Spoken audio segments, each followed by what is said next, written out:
LinkedIn is the largest social network for working professionals. In fact, 2 new users join LinkedIn every second. This makes it the ideal platform for a person that wants to grow a business or someone that might want to find a higher quality career opportunity. So in this video, I'm going to teach you 7 strategies to help you get started on LinkedIn. If you stick with me until the end, I have an extra special bonus just for you. Hey guys, if we've never met before, I'm Heather Austin from ProfessorAustin.com and the Career Club on Facebook. And on this channel, I teach simple solutions to help you grow a business or launch a career you love. So if you're new here, consider subscribing. Let's jump on over to the computer. So here we are. This is my professional LinkedIn profile. And the first step when it comes to starting your LinkedIn profile is to make sure that you add a professional profile picture. One of the first places a potential connection will look when they reach your profile is your profile picture. Upload a professional photo where you are smiling, dressed appropriately, and looking directly at the camera. Remember that first impressions are everything. In fact, LinkedIn has reported that profiles with a photo have 21 times more profile views and 9 times more connection requests. Now, to make sure you upload the perfect profile photo, take a look at a video that I created about the do's and don'ts of a profile picture for LinkedIn. I'll go ahead and link it up below. Step 2 to making sure that you get started in the right direction on LinkedIn is to customize your headline. A catchy industry-specific headline is a must. This is the second place a new connection will look when they view your profile. By default, LinkedIn will place your most recent job title as your headline. So you want to make sure you click on the edit button and customize it using keywords that make it easier for others to find you. Incorporate your specialty and avoid generic headlines. Now you have 120 characters available to make your headline really stand out. I've also created a video about how to create the perfect LinkedIn headline, and I'll go ahead and link that one up below as well. The next step to making sure your LinkedIn profile is in tip-top shape is to include a well-written summary. The summary section on LinkedIn is one of the most overlooked sections. This is where a potential connection will look to find out some of your greatest accomplishments. Your summary should address who you are, who you help, and how you help them. To properly accomplish this, develop a sentence about what type of career interests you and what drives you most about your ideal career. Then discuss the area of expertise. You will also want to mention any volunteer work that you've done and any awards that you've received. Now, you could add a little bit of personality to this section by briefly mentioning your interests. Remember that headers, subheaders, and bullet points are a great way to effortlessly lead your reader through the content. Now you have 2,000 characters available to create your summary. To make it easier for someone to reach you, include your email address at the very end. Step number 4 is to add your work experience. Your work experience will tell a more complete story about who you are and who you help.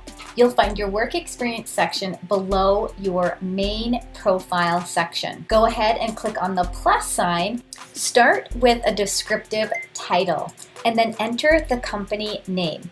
If the company name is available, you'll actually be able to select it from the drop-down menu. Selecting the company will automatically link you to their page. When writing your job descriptions, make sure that you identify your key accomplishments and your achievements in just a few sentences.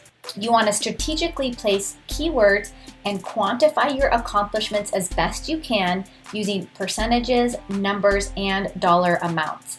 And always make sure that this section is written in first person. You'll want your work experience section to mirror the work experience section on your resume. However, you don't want to make it look like you copied and pasted from your resume. With your work experience section completed, you are now ready to add your education.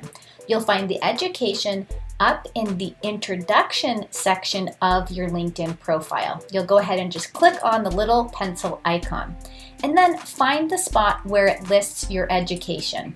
Remember, your education section tells a lot about you. It's the perfect way to connect with your old classmates or even alumni. You want to start by adding your school and the degree or degrees that you've received. And if you have a specific major or an emphasis, you can always add that to the field of study area. You'll also have the opportunity to add your grade point average. If you are a student or a recent graduate, you can use this section for your GPA. Otherwise, leave it blank. When it comes to your dates attended, enter the time period you started to the time period you graduated or expect to graduate. You can also add activities and societies such as sororities or fraternities or even extracurricular activities or clubs that you belonged to. Use the description section to add awards and honors or even committees that you served on. Now here's a good rule of thumb when it comes to your education section.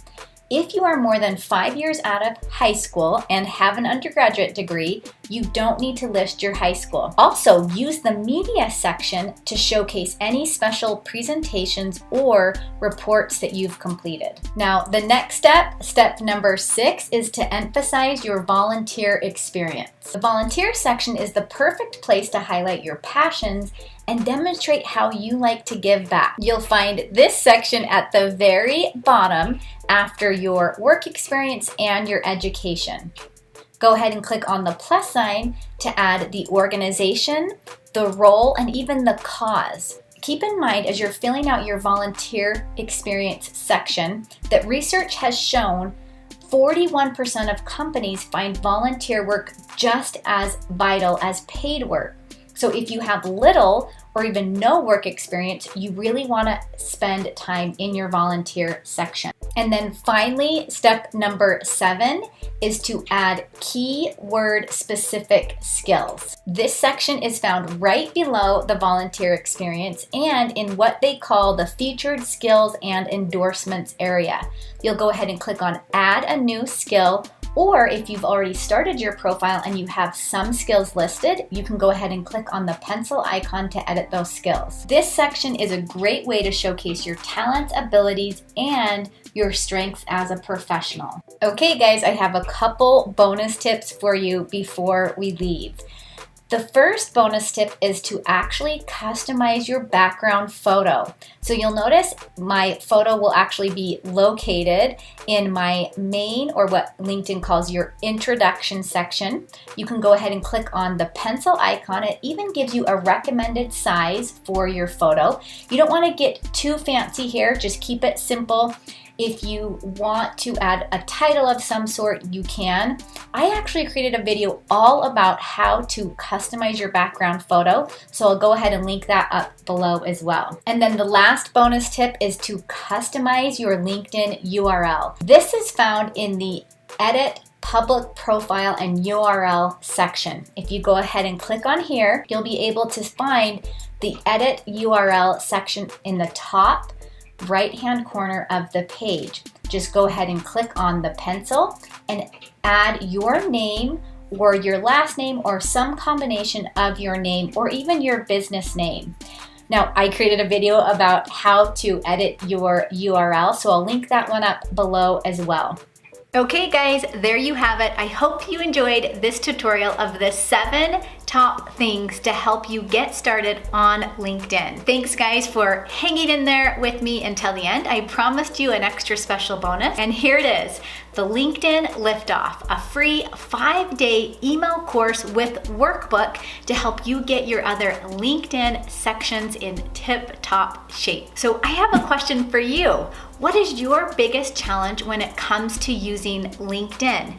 Please feel free to comment and connect with others below. And if you know someone that might benefit from this video, please share it with them. And don't forget to hit the like button below and remember to subscribe. Thanks guys, and I'll see you next time.